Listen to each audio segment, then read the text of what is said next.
જો તમારી સુખડી ચવડ બની જતી હોય, ઠંડી થઈ ગયા બાદ કડક થઈ જતી હોય અને ખવાતી ના હોય, ચવાતી ના હોય તેવી બનતી હોય તો ફ્રેન્ડ્સ આ રેસીપી ટ્રાય કરજો, કારણ કે એકદમ પરફેક્ટ માપ સાથે આજે તમારી સાથે સુખડીની રેસીપી શેર કરવા જઈ રહી છું. અહીંયા જો ઠંડી થઈ ગયા બાદ પણ આ સુખડી એકદમ પોચી રહે છે. 2 દિવસ પછી ખાશો તો પણ તે પોચી જ હશે. આ સુખડીનો ટેસ્ટ વધારવા માટે મેં તેની અંદર એક એડિશનલ વસ્તુ પણ એડ કરેલી છે. તો ફ્રેન્ડ્સ, આ સુખડીની રેસીપી સ્કીપ નહીં કરતા એન્ડ સુધી જોતા રહેજો. વિડીયો પસંદ આવે તો વિડીયોને લાઇક કરજો, તમારા ફ્રેન્ડ્સ ફેમિલી મેમ્બર સાથે વિડીયો શેર કરજો અને આવા બીજા નવા વિડીયોઝ જોવા માટે ચેનલને સબસ્ક્રાઈબ કરી બાજુમાં આપેલું બેલ આઇકન ચોક્કસથી પ્રેસ કરજો. તો ચાલો બનાવી લઈએ એકદમ નરમ, એકદમ પોચી સુખડી. તો સૌપ્રથમ મેં અહીંયા અડધો કપ કાચા શેંગદાણા લઈ લીધા છે અને તેને આપણે સ્લો ટુ મીડિયમ ફ્લેમ ઉપર 5 થી 7 મિનિટ માટે શેકીશું. શેકતી વખતે કન્ટિન્યુઅસલી તેને ચલાવતા રહેવાનું છે, જેથી કરીને શેંગદાણા ક્યાંયથી બળી ન જાય અને બધી બાજુએથી એક સરખા શેકાય. તો અહીંયા આ શેંગદાણાને મેં 5 થી 7 મિનિટ માટે શેકી લીધા છે અને અહીંયા જો તેની ઉપરની જે આ છાલ છે તે ફટાફટ અલગ થઈ જાય છે. તો બસ આ સમયે ગેસ બંધ કરી દેવાનો છે અને આને આપણે નીચે ઉતારી થોડાક ઠંડા કરી અને છોલી લઈએ. તો અહીંયા આ શેંગદાણાને મેં એક વાટકીમાં લઈ લીધા છે, છોલીને તૈયાર કર્યા છે અને હવે આપણે તેને મિક્સર જારમાં ઉમેરીશું. આની સાથે હું 8 થી 10 નંગ કાજુ એડ કરું છું. આ ઉમેરવા બિલકુલ ઓપ્શનલ છે, તમે સ્કીપ કરી શકો છો. અને 8 થી 10 નંગ મેં અહીંયા બદામ પણ લીધી છે. આ બધું જ આપણે મિક્સરમાં ગ્રાઇન્ડ કરી લેવાનું છે અને તેનો એક ફાઇન પાવડર તૈયાર કરી લેવાનો છે. તો જુઓ અહીંયા મેં આ રીતે શેંગદાણા, કાજુ અને બદામને મિક્સરમાં ગ્રાઇન્ડ કરી લીધું છે. હવે આ શેંગદાણા, કાજુ, બદામનો જે પાવડર છે એ મેં એક વાટકીમાં લઈ લીધો છે. હવે બાકીના ઇન્ગ્રેડિયન્ટ આપણે આ જ માપ સાથે લેવાના છે. તો આ જેટલો લોટ છે એ પ્રમાણે આપણે આગળની વસ્તુ જોઈ લઈએ. તો અહીંયા મેં એક વાટકી કાજુ, બદામ અને શેંગદાણાનો પાવડર લીધો છે. તેની સામે મેં અહીંયા એક વાટકી ઘઉંનો ઝીણો લોટ લીધો છે અને અડધી વાટકી મેં અહીંયા બેસન લઈ લીધું છે. બેસન એટલે માર્કેટમાં જે પેકેટમાં આવે તેનો મેં ઉપયોગ કર્યો છે. તમે ચણાની દાળને ઘરે દળાવીને રાખતા હોય તો તેનો ઉપયોગ પણ કરી શકાય છે. એક વાટકી ભરીને મેં અહીંયા ઘી લીધું છે અને એ જ વાટકીના માપથી એક વાટકી ભરીને મેં અહીંયા ગોળ લીધો છે. ગોળ જે છે તેને એકદમ આ રીતે ચપ્પુથી સમારવાનો છે, થોડોક ઝીણો સમારવાનો છે. એ કરવા માટેનું ખાસ કારણ એ છે કે આપણે ગોળને પાછળથી ઉમેરીએ છીએ અને ગોળ ફટાફટ મેલ્ટ થઈ જવો જોઈએ. આપણે ઘી ગોળનો પાયો કરીને સુખડી નથી બનાવવાની. હવે સુખડી બનાવ્યા પહેલાં એક પ્લેટને ઘીથી ગ્રીસ કરીને તૈયાર કરીને રાખીશું. હવે આ સુખડી બનાવવા માટે મેં અહીંયા અગારોની હનીકોમ્બ કઢાઈનો ઉપયોગ કર્યો છે, જે નોનસ્ટિક જેવું કામ કરે છે. અને આ કઢાઈ સ્ટેનલેસ સ્ટીલ લીડ સાથે આવે છે. તેના જે હેન્ડલ્સ છે એ પણ સ્ટેનલેસ સ્ટીલના છે. જો તમારે પરચેસ કરવી હોય આ કઢાઈ તો લિંક તમને ડિસ્ક્રિપ્શન બોક્સમાં મળી જશે. હવે આ કઢાઈની અંદર જે ઘી છે એ બધું જ ઘી હું ઉમેરી લઉં છું અને ગેસની ફ્લેમને ફૂલ ઉપર રાખી દઉં છું. ઘી એક વખત ગરમ થઈ જાય એટલે આપણે તેની અંદર ઘઉંનો લોટ ઉમેરવાનો છે, સાથે જ આપણે તેની અંદર બેસન પણ ઉમેરી લઈશું અને ગેસની ફ્લેમને મીડિયમ ઉપર રાખી આ બધો લોટ આપણે શેકવાનો છે. આ લોટને કન્ટિન્યુઅસલી આપણે ચલાવીશું અને શેકતા જઈશું.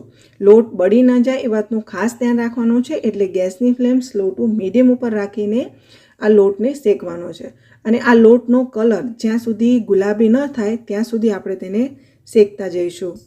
ફ્રેન્ડ્સ, આ સુખડીમાં મેં બેસન ઉમેર્યું છે, એના લીધે સુખડીનો ટેસ્ટ બહુ જ સરસ આવે છે.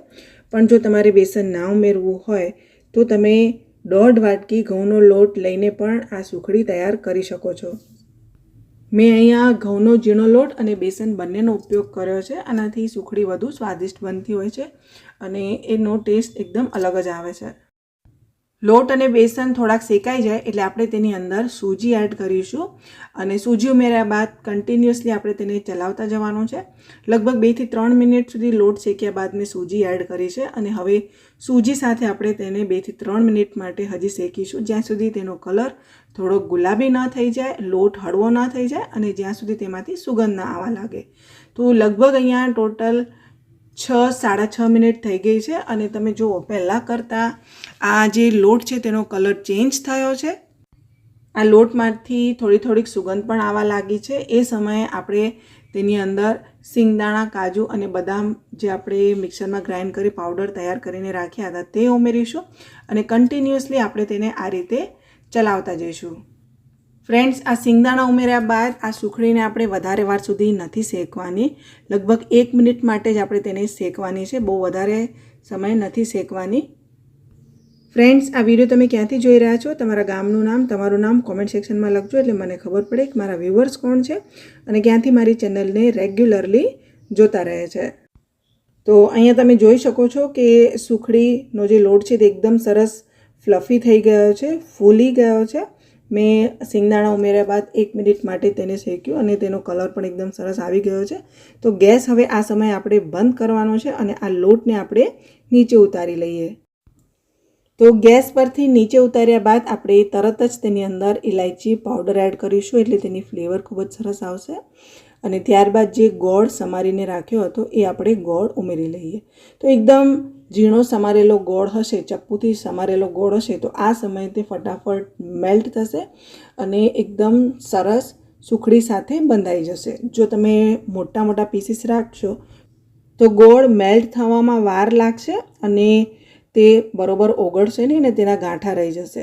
તો આ રીતે એકદમ પતલો ગોળ સમારેલો હતો, તમે જો એકદમ ફટાફટ તે મેલ્ટ થઈ ગયો અને સુખડી જે છે એણે પણ કઢાઈ છોડી દીધી અને આ મિશ્રણને આપણે હવે થાળીમાં પાથરી અને તેને એકદમ સરસ ફેલાવી દેવાની છે.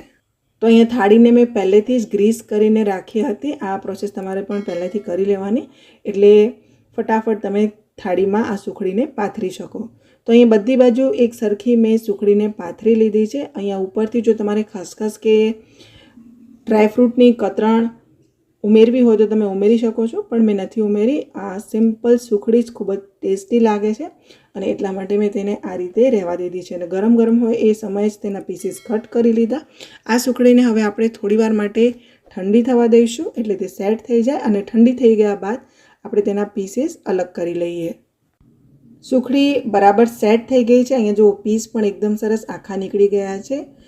કાઢતી વખતે તે ભૂક્કો નથી થઈ રહી એટલે તે બરાબર સેટ થઈ ગઈ છે. તેના બધા પીસીસ ઇઝીલી નીકળી જાય તેવી બની છે. અને આ જો ઠંડી થઈ ગયા બાદ પણ તે કેટલી પોચી છે, કેટલી નરમ છે. ફ્રેન્ડ્સ, આ સુખડી અઠવાડિયા સુધી આવી નરમ જ રહે છે. આશા કરું છું તમને પણ આજની સુખડીની રેસીપી પસંદ આવી હશે. વિડીયો ગમ્યો હોય તો લાઈક કરજો, તમારા ફ્રેન્ડ્સ ફેમિલી મેમ્બર સાથે આ વિડીયો શેર કરજો અને આવા બીજા નવા વિડીયોઝ જોવા માટે અમારી ચેનલને સબસ્ક્રાઈબ કરી બાજુમાં આપેલું બેલ આઇકન પ્રેસ કરી ઓલ નોટિફિકેશન પ્રેસ કરજો. અમારા ફેસબુક પેજ અને ઇન્સ્ટાગ્રામ પેજને ફોલો કરવાનું ભૂલતા નહીં. ફરીથી મળીશું એક નવી રેસીપી સાથે. ત્યાં સુધી તમને બધાને મારા જય શ્રી કૃષ્ણ.